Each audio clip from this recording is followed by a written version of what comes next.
Many of us are getting ready to send our kids off to school right now.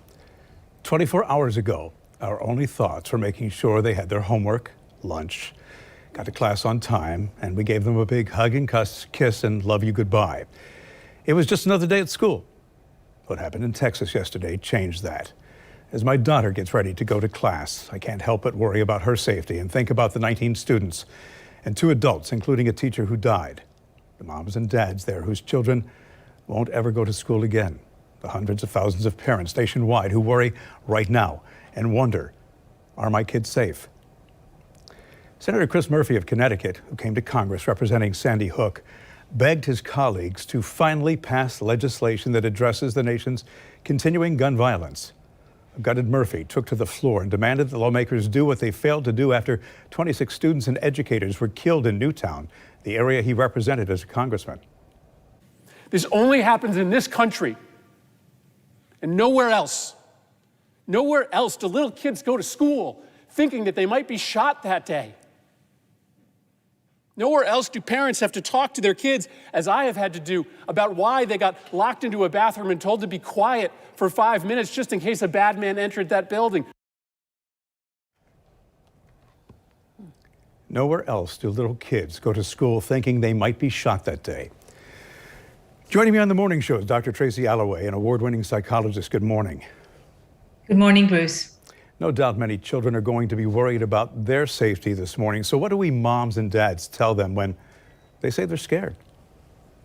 I think the first thing to do is to acknowledge that emotion, allow them to feel scared, allow them to express that feeling. But as a parent, it's also important to keep in mind that children very rarely use words to express their emotion. So consider the age of your child.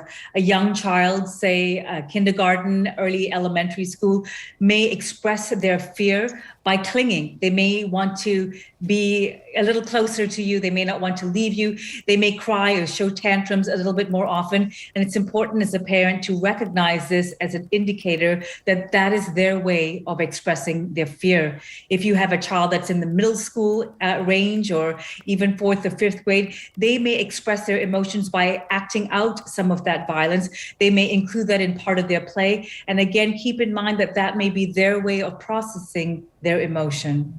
So as you mentioned, children in elementary school are going to have different reactions than middle schoolers, than will high schoolers. So different ways for we parents to handle things for different age groups? Absolutely. And I think the important thing here for a parent is to be sensitive to where your child is coming from.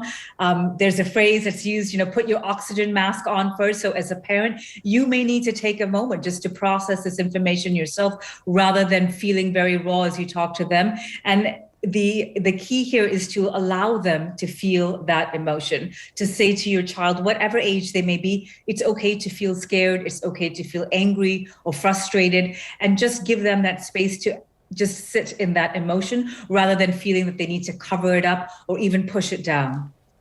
To believe our children don't know about these events in this day and age is wishful and perhaps even naive thinking. That said, is it extremely important for parents and caregivers, especially those with children in high school, to be willing to bring this topic up?